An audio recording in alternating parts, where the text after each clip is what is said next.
O que a gente tem aqui, eu queria que você tivesse esse visual aqui, não precisa ficar no alto aqui, por favor. A dinâmica da igreja, ela funciona assim: a gente tem pessoas mais experientes, que viveram mais situações do que as pessoas mais novas, que vêm depois delas, ainda não vieram.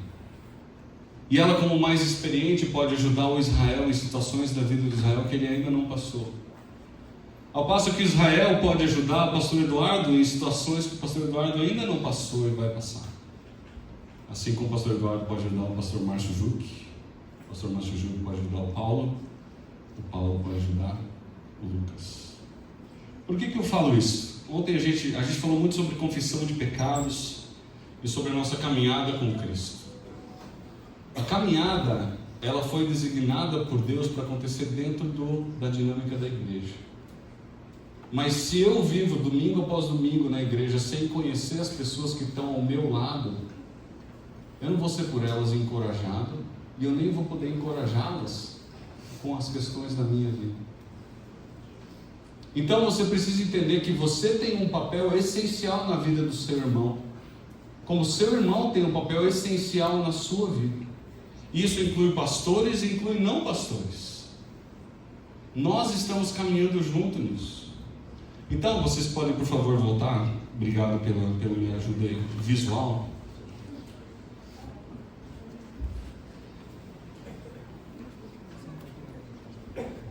Diga.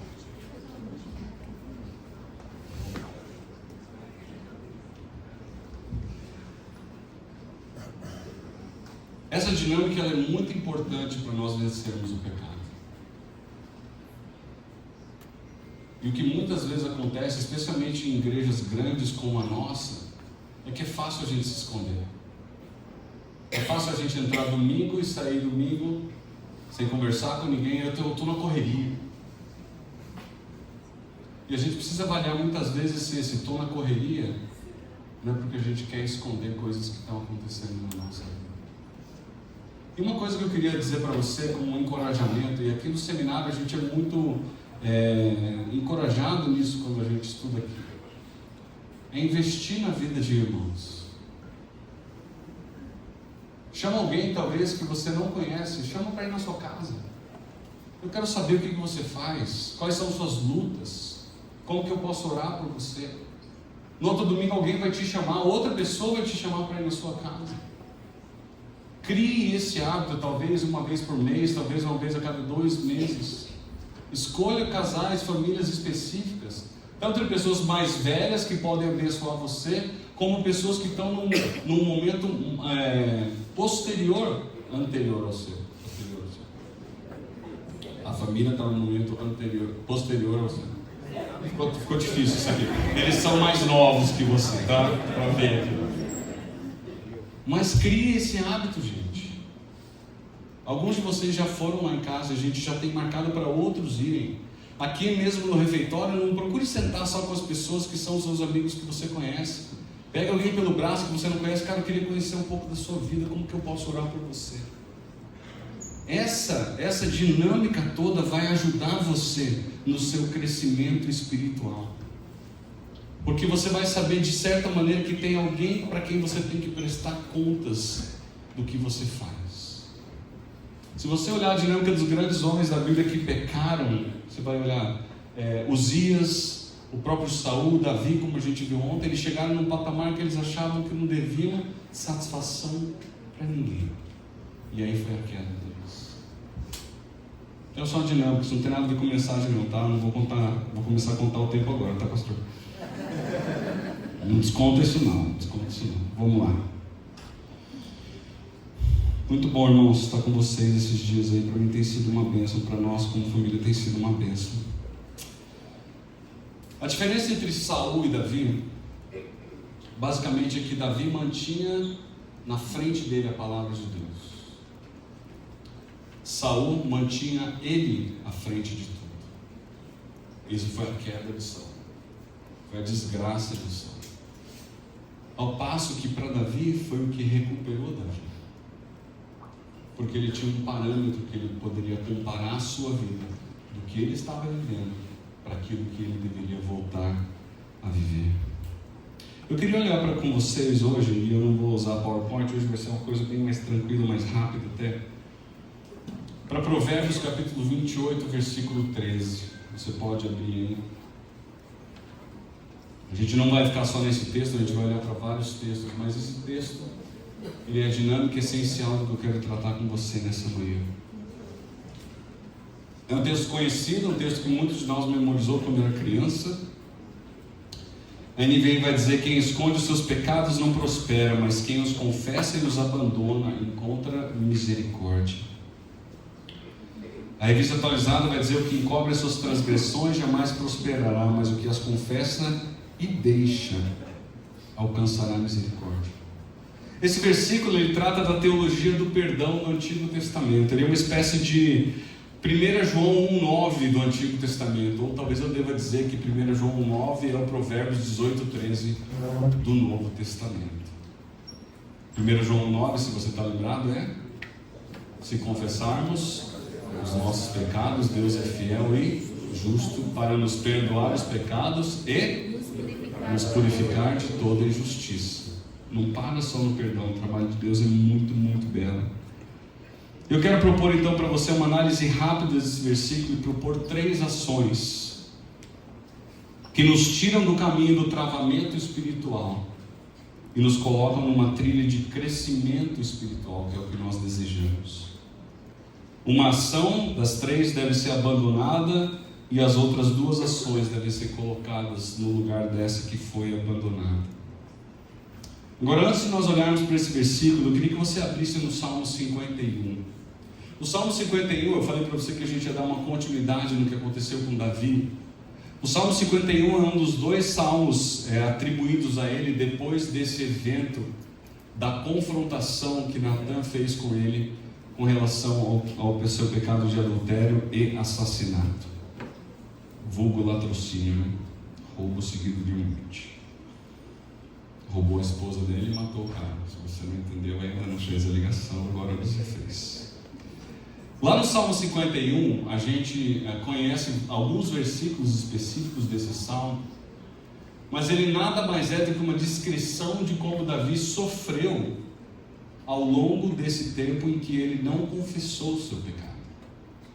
Olha comigo ali o versículo, a gente vai olhar vários versículos aí, mas olha o versículo 3, ele vai falar com relação aos seus olhos: pois eu mesmo reconheço as minhas transgressões e o meu pecado sempre me persegue. Essa tradução aí, me persegue, não é a melhor aqui. O texto original, ele dá a ideia de: o meu pecado está sempre diante dos meus olhos.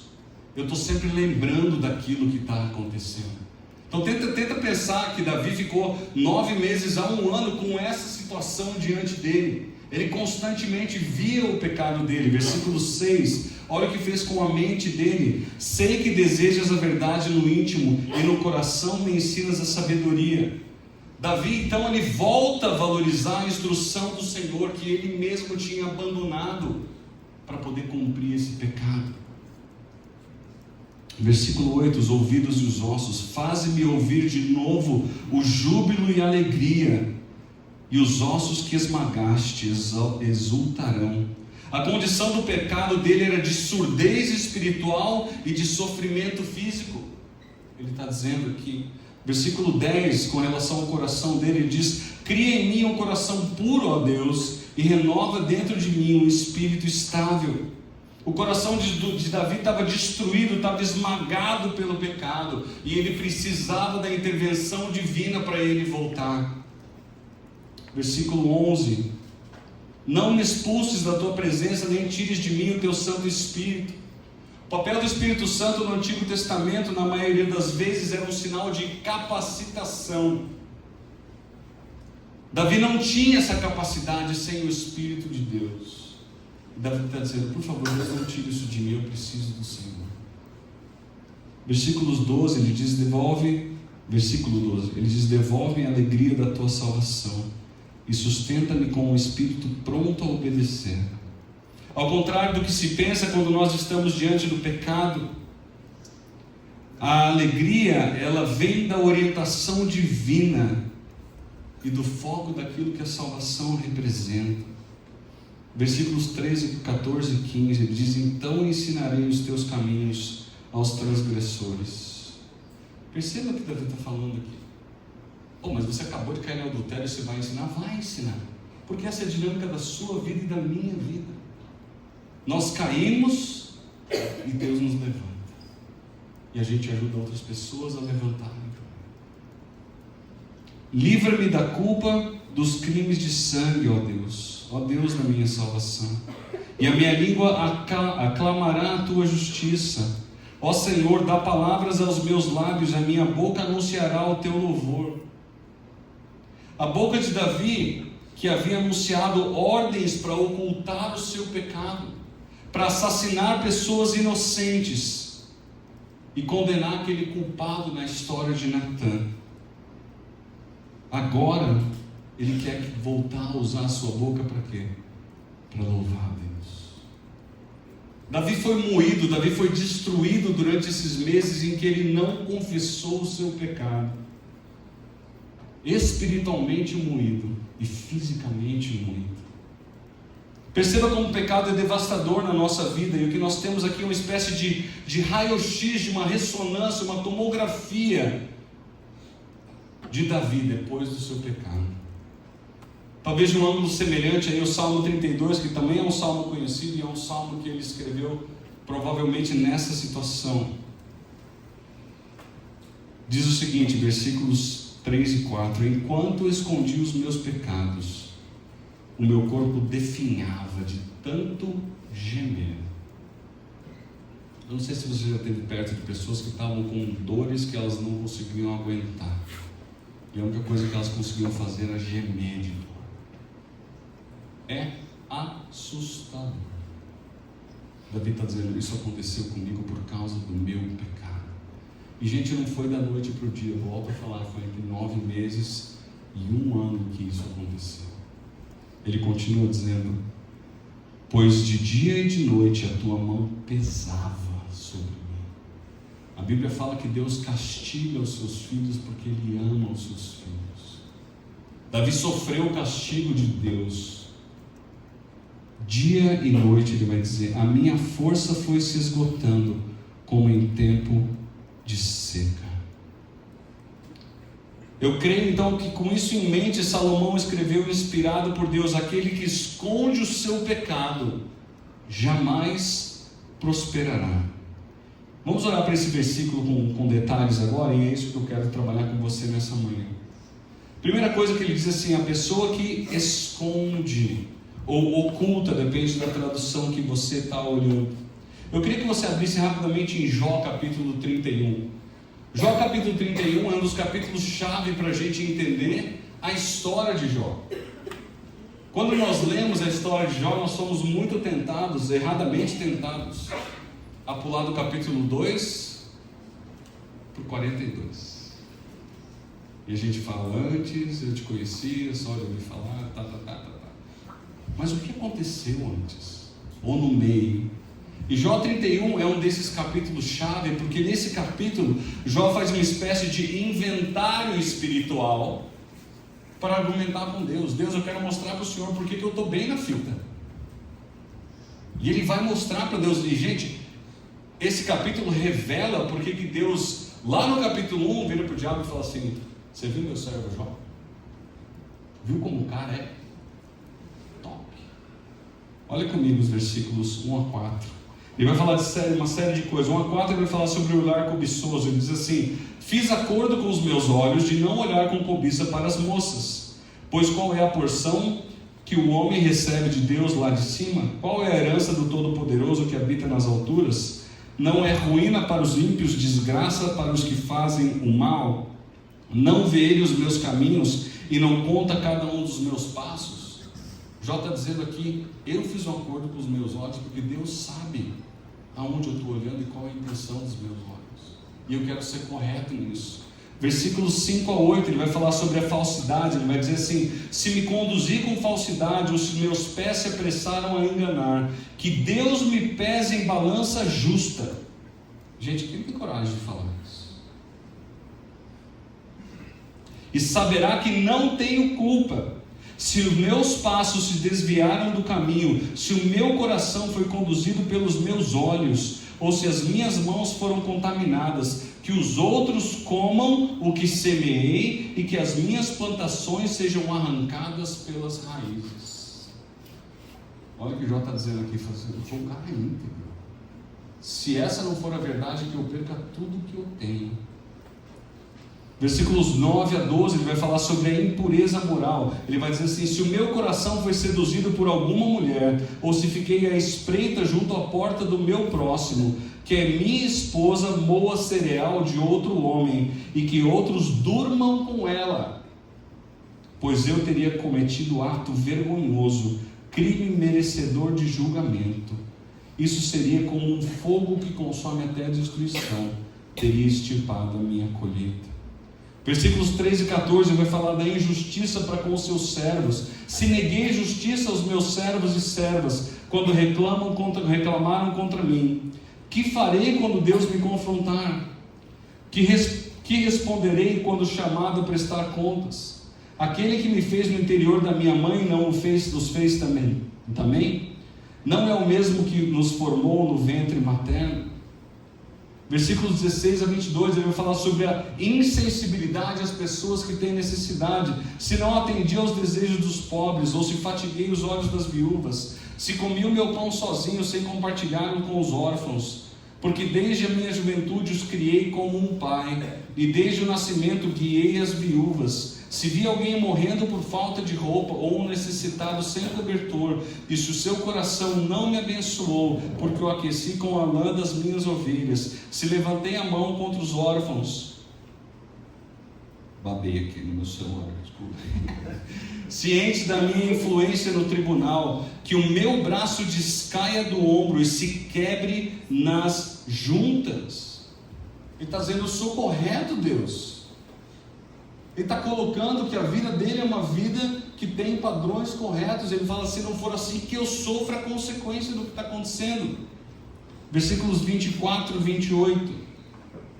Se pus no ouro a minha confiança, e disse ao ouro puro: você é a minha garantia. Se me regozijei por ter grande riqueza, pela fortuna que as minhas mãos obtiveram, se contemplei o sol no seu fulgor e a lua a mover-se esplêndida, e em segredo o meu coração foi seduzido, e a minha mão lhes ofereceu beijos de veneração. Ou seja, se eu desviei o meu foco de Deus, esses também seriam pecados merecedores de condenação, pois eu teria sido infiel a Deus que está nas alturas. Ele está dizendo: eu não depositei a minha esperança nas coisas que eu tenho. O tempo todo, Deus, eu esperei no Senhor, eu confiei no Senhor. Então ele vai fazer um inventário de todas as áreas da vida dele e vai dizer: Deus, eu não errei nessas coisas. Versículos 29 a 32. Se a desgraça do meu inimigo me alegrou, ou se os problemas que teve me deram prazer, eu que nunca deixei a minha boca pecar, lançando maldição sobre ele, se os que moram na minha casa nunca tivessem dito: quem não se saciou com a comida de Jó? Porque nenhum estrangeiro teve que passar a noite na rua, pois a minha porta sempre esteve aberta para o viajante. É impressionante ver Jó. E olha os versículos 33 e 34, e aí que eu quero entrar no que eu acabei de falar sobre esconder. Dentre os vários inventários que ele faz da sua vida espiritual, olha os versículos 33 e 34. Se como a humanidade, o que eu fiz? Não ouvi. Escondi o meu pecado, acobertando no coração a minha culpa, com tanto medo da multidão e do desprezo dos familiares, que me calei e não saí de casa. Dentre as coisas nas quais ele fala que ele foi correto de Deus, ele termina dizendo: eu não escondi o meu pecado. Isso me faz voltar para o capítulo 1 de Jó, quando Deus fala para Satanás: viu meu servo Jó? Olha a conduta desse homem. E aí o erro de Jó está um pouquinho à frente aí. Versículo 35. Se alguém me ouvisse Eis aqui a assinatura da minha defesa. Ele está se defendendo diante de Deus. Aí ele cai na besteira de falar que o Todo-Poderoso me responda, que o meu acusador faça sua denúncia por escrito. Aí Jó tem um encontro com Deus. Aí ele fica pia ainda, porque ele conhece o Deus Santo. E o que ele fala lá no capítulo 42? Eu ponho a mão na minha boca, porque eu falei besteira. Mas o que eu quero que você entenda aqui é que um dos hábitos de Jó era esse inventário espiritual. Você e eu precisamos visitar constantemente o nosso coração e ver no nosso coração o que está de errado, para nós lidarmos com isso. Por quê? Porque o texto diz: aquele que encobre as suas transgressões não vai prosperar. Se eu tenho algo no meu coração que precisa ser tratado, eu preciso falar com o outro. E a ideia de acobertar no coração, como Jó diz ali, é eu colocar aquilo aqui, de forma que ninguém seja capaz de ver. As pessoas usavam grandes roupas naquela época, né? E elas escondiam aqui. Essa que é a ideia de acobertar. O verbo está relacionado com isso aqui. Quando a gente fala em encobrir, isso pode acontecer de inúmeras formas. Eu posso mentir, eu posso dar desculpas, como a gente viu ontem, eu posso terceirizar o meu pecado, eu posso racionalizar, eu posso justificar a minha ação errada dizendo que todo mundo faz, eu posso negar o meu pecado, eu posso tentar apagar rastros do meu pecado para ninguém saber, como Davi tentou fazer. Sabe qual seria a versão atual do que Davi tentou fazer com Urias? Apagar o histórico do meu navegador ou do meu aplicativo. O que você está vendo? O que está entrando nos teus olhos? Deixa eu correr aqui e apagar. Vai que a minha esposa vem aqui ver, vai que o meu marido vem aqui ver, vai que o meu pastor vê o que está no meu celular. Gente, isso é muito sutil, isso é muito perigoso. E eu vou dar uma sugestão aqui, eu não quero causar problemas em família, mas eu acho que isso aqui é muito saudável fazer. Uma das coisas que a gente tem em casa é... Minha esposa tem total acesso ao que tem no meu telefone. Total acesso. Ela sabe a senha de entrada. Eu não tenho qualquer problema dela pegar, entrar no meu WhatsApp e ver o que acontece. Assim como eu posso fazer isso com o celular dela, com o computador dela, com o meu computador. Essa liberdade cultivada, ela vai ajudar dentro dos relacionamentos. E aqui você fala: mas eu não sou casado. Cara, faça isso com o seu pai, com a sua mãe. Dê essa liberdade para a pessoa que está próxima de você, te ajudar nesse processo. Essa mesma dinâmica que a gente viu aqui na frente da igreja, isso vai acontecer dentro da sua casa. Porque quando eu tenho indivíduos que são fortes, eu vou ter famílias que são fortes. No momento que eu tenho famílias que são fortes, eu vou ter uma igreja que é forte. E as tentativas de encobrir o meu pecado, elas têm que ser abandonadas. Nós temos que ajudar um ou outro a não encobrir, pelo contrário, falar: meu amigo, confessa o seu pecado. Mas a gente vai ver eu confessar daqui a pouquinho. O texto vai dizer que a pessoa que encobre as suas transgressões jamais prosperará. Abra comigo rapidamente em Gênesis capítulo 24. Gênesis capítulo 24, a gente tem o servo de Isaac procurando para ele uma esposa. E essa palavra de prosperar, ela vai acontecer duas vezes nesse capítulo. Versículos 21 e depois versículo 40. O texto vai dizer assim no versículo 21: sem dizer nada, o homem observava atentamente para discernir se o Senhor tinha ou não feito a sua missão ser bem sucedida. Versículo 40, desculpa. Ele respondeu: o Senhor, diante de quem tenho vivido, enviará o seu anjo com você e fará a sua missão ser bem sucedida. Essa ideia de prosperar não está falando aqui de riqueza espiritual. Ela está dizendo o seguinte: não vai dar certo você encobrir o seu pecado. Não pense que você vai conseguir passar ileso. Isso não vai acontecer. É o que o versículo está dizendo para você e para mim. Você precisa criar esse hábito de confessar o seu pecado e não encobrir o seu pecado. Então o termo diz respeito a êxito nos planos. Davi tinha planos com relação ao pecado dele. O que era? Apagar o rastro do que ele tinha feito. Eu quero que Urias deite-se com a sua esposa, que aí vão dizer que a gravidez veio dele, não veio de mim. Ufa! O que o texto diz? O que encobre as suas transgressões jamais terá êxito, jamais prosperará. Lembra que Deus falou para Davi: eu vi, eu sei exatamente o que você fez. Não queira encobrir o seu pecado, porque você não terá êxito. O que eu tenho que fazer então, se eu não tenho que encobrir? Eu tenho que usar duas coisinhas aqui. A primeira delas, o texto vai dizer lá de Provérbios 28, eu tenho que confessar. A segunda parte do versículo, ele vai iniciar com aquele mas que a gente já trabalhou.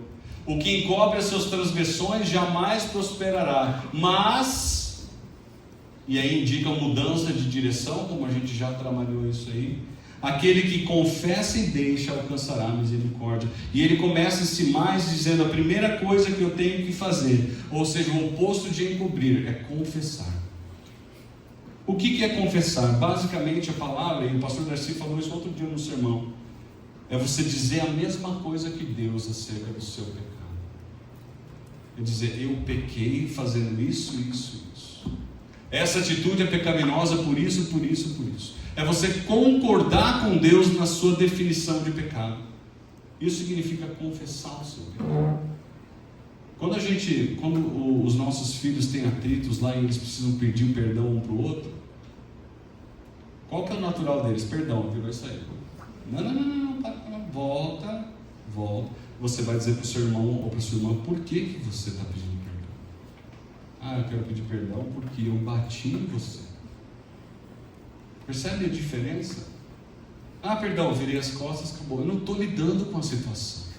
Mas no momento em que eu falo para o meu filho, para a minha filha, você precisa dizer o que aconteceu. Você está concordando diante de Deus com aquilo que você está fazendo. Pietro, me perdoa porque eu bati em você, Davi vai dizer. Ele está dizendo, bater no irmão é uma coisa que não agrada a Deus. Então você vai ensinar desde pequeno para o seu filho a confessar, a abrir os seus lábios e dizer o que aconteceu de errado, concordando com Deus, que é a definição aí de confissão. E se você olhar para o texto de ontem, Davi confessa o seu pecado. A gente não leu isso, mas quando Natão confronta, Davi fala o quê? Pequei contra o Senhor. E uma coisa que eu estava conversando, não lembro com quem eu conversei, mas um dos filhos de Davi chama-se Natã. Eu não sei se é um dos primeiros filhos que ele teve, mas Deus deu a ele um memorial da pessoa que o ajudou a confessar o seu pecado.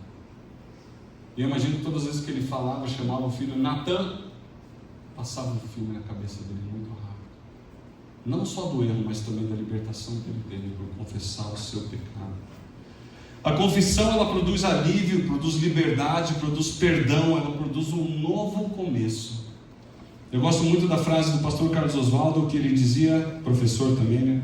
Ele dizia que Deus não se cansa dos nossos recomeços. Ainda bem que Deus não se cansa dos nossos recomeços. O John MacArthur aqui nessa porção, ele vai dizer que Provérbios 28:13, ele conecta duas partes que são inseparáveis do verdadeiro arrependimento: a confissão e o abandono do pecado. Não adianta só eu confessar se eu não abandonar o pecado. E a gente precisa notar aqui a ordem em que esses dois elementos estão escritos. O primeiro e essencial passo é a confissão. Somente depois que nós reconhecemos o nosso pecado como pecado, que é uma transgressão contra o Deus Santo, é que nós poderemos, dizia eu, desejar abandoná-lo. Nós precisamos verbalizar no nosso próprio coração acerca daquilo que nós fizemos, dizendo que aquilo é uma ofensa contra o nosso Deus.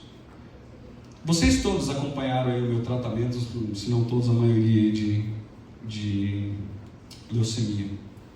Uma das coisas que ficou ainda mais clara para a minha vida espiritual com o tratamento que eu passei é a importância de um diagnóstico preciso para lidar com o problema. A confissão do pecado, ela é um diagnóstico para o nosso coração acerca da nossa condição real. E sem essa confissão, a gente não tem o parâmetro para o tratamento. Eu lembro que quando eu fui começar a quimioterapia, eu tive que assinar uma série de documentos, me responsabilizando, ou me dizendo ciente, de que eu ia começar a tomar medicamentos que poderiam ser muito nocivos para a minha saúde. Então eu estava ciente. Estar ciente, o que é? Eu entender um diagnóstico correto e concordar com esse diagnóstico. Essa é a ideia de confissão. Eu concordo com aquilo que Deus diz. Aquilo que eu fiz é errado. Aquilo que eu fiz não agrada a Deus. E é só no momento que eu concordo que eu posso começar a abandonar o meu pecado. Essa palavra deixar, abandonar, que é a segunda, o que as confessa e deixa, ela é a segunda parte desse processo. Então eu tenho que, em primeiro lugar, confessar, e aí eu tenho que substituir o meu pecado antigo por duas coisas diferentes. Eu tenho que confessar e eu tenho que abandonar. A gente não pode enganar achando que simplesmente confessar, que é a primeira parte do lidar correto com o pecado, é o mesmo que abandonar.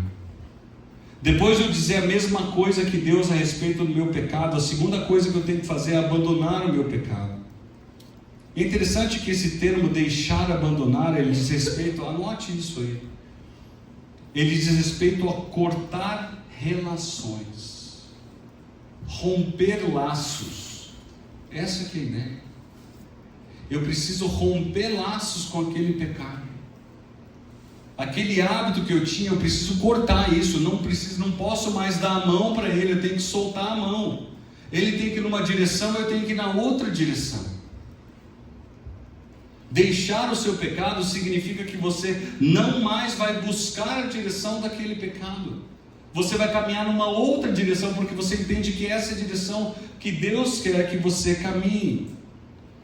Quer ver um exemplo dessa palavra que é bastante interessante? Vai lá para 1 Reis, capítulo 18, versículo 18. Nessa passagem, o rei Acabe, ele vai tentar tirar onda com Elias, e ele não vai conseguir. Vamos ler a partir do versículo 16, vai ficar mais claro aí o que está acontecendo. Então Obadias foi encontrar-se com Acabe, passou-lhe a informação, e Acabe foi ao encontro de Elias. Acabe estava escondido, né? O rei estava procurando, Elias estava escondido, o rei estava procurando, e aí Acabe encontrou. Quando viu Elias, o rei disse: é você mesmo, perturbador de Israel? Olha só, o homem que era temente a Deus era considerado o perturbador de Israel. Agora olha a resposta de Elias: não tenho perturbado Israel, Elias respondeu, mas sim você e a família do seu pai. O que ele diz agora? Vocês abandonaram os mandamentos do Senhor. A condição de Israel naquela época era de um rei que havia cortado relações totalmente com a palavra do Senhor. Aí você vê o estado moral da nação. Mas é isso que você e eu somos chamados, não com relação à palavra de Deus, mas com relação ao nosso pecado, cortar totalmente os laços com o nosso pecado.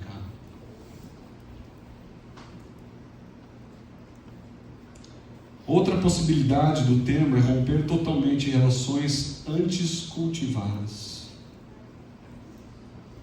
Não tem gente como a gente prosperar se a gente ainda quiser ficar dando a mão no pecado. E o papel do próximo aqui na nossa vida, ele é fundamental.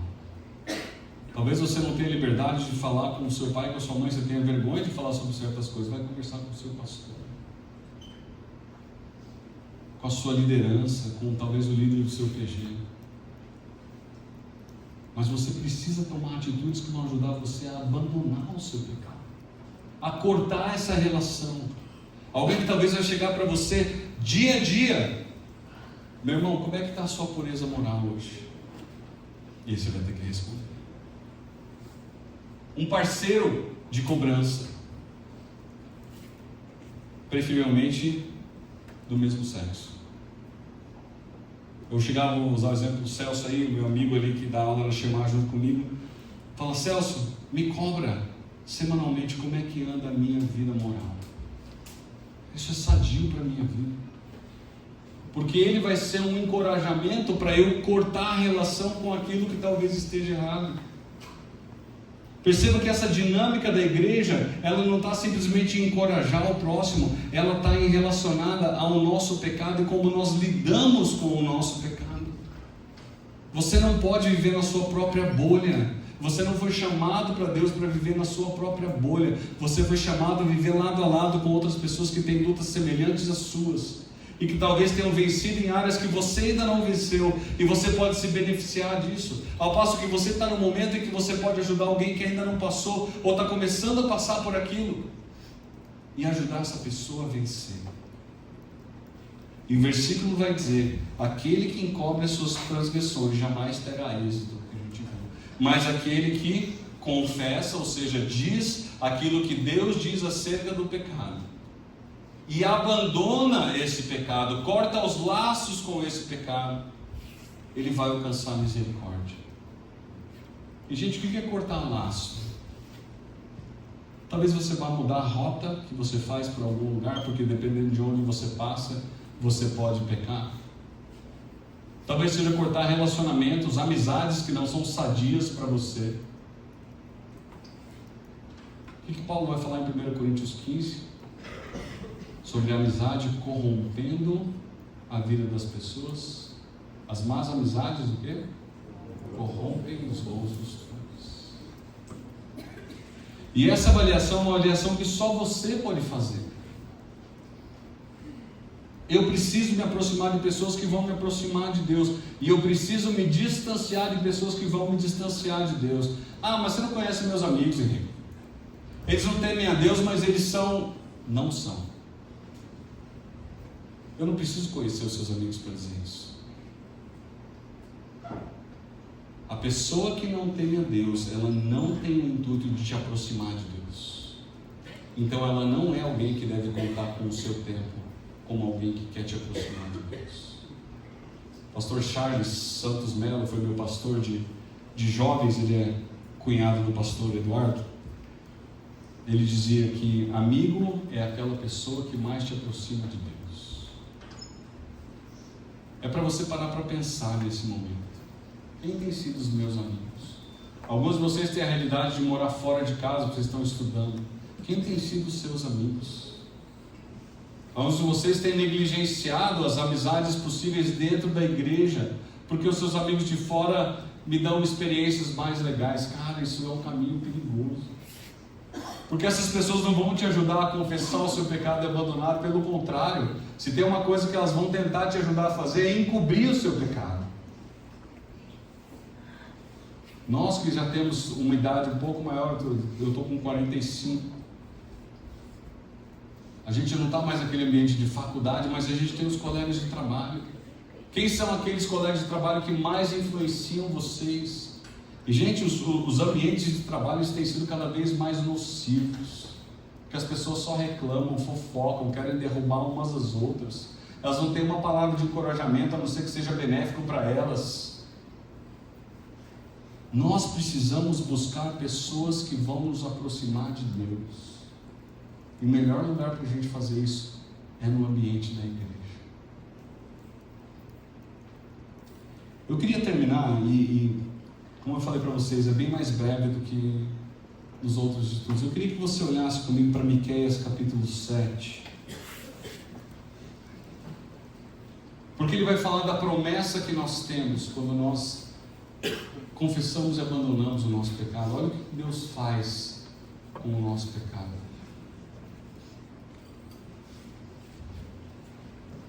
Miqueias capítulo 7, fica naquela parte da Bíblia que as páginas estão coladas, né? Versículos 18 e 19. Quem é comparável a ti, ó Deus, que perdoas o pecado e esqueces a transgressão remanescente da sua herança? Tu que não permaneces irado para sempre, mas tem prazer em mostrar amor. De novo terás compaixão de nós. Olha a promessa aqui: pisarás as nossas maldades.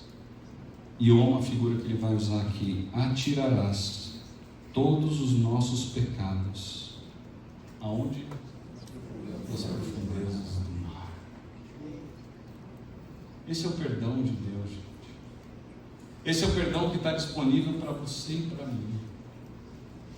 No momento em que você confessar o seu pecado.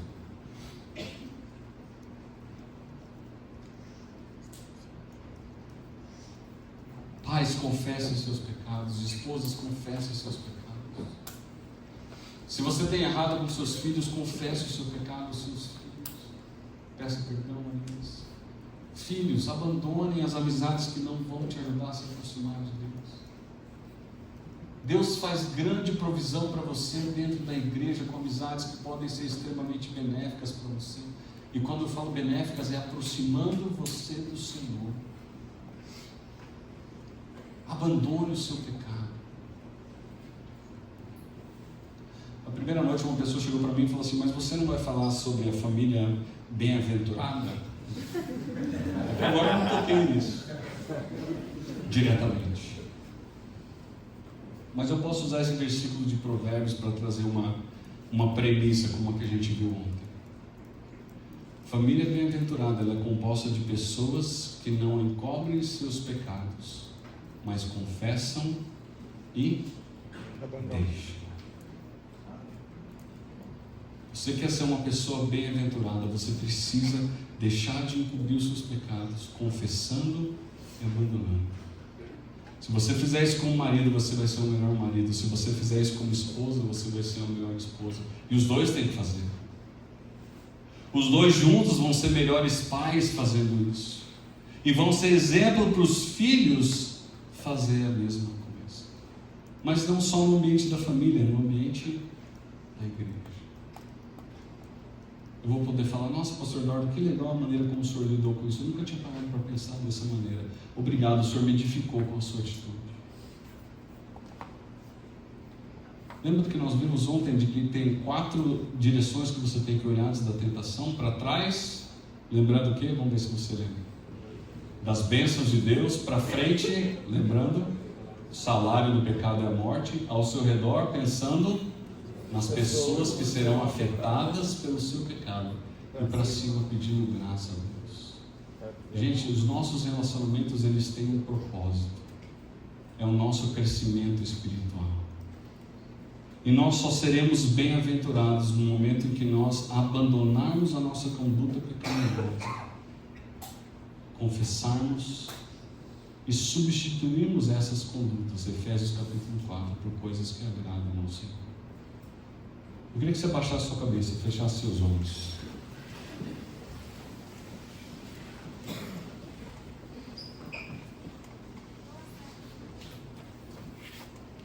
Talvez seja o momento de você fazer esse inventário espiritual que Jó fez. Ainda que a motivação dele tivesse sido talvez errada, porque ele estava querendo se justificar diante de Deus, o que ele fez em si foi muito sábio. Avaliando a sua vida e vendo quais áreas da vida dele estavam corretas diante de Deus e quais não estavam.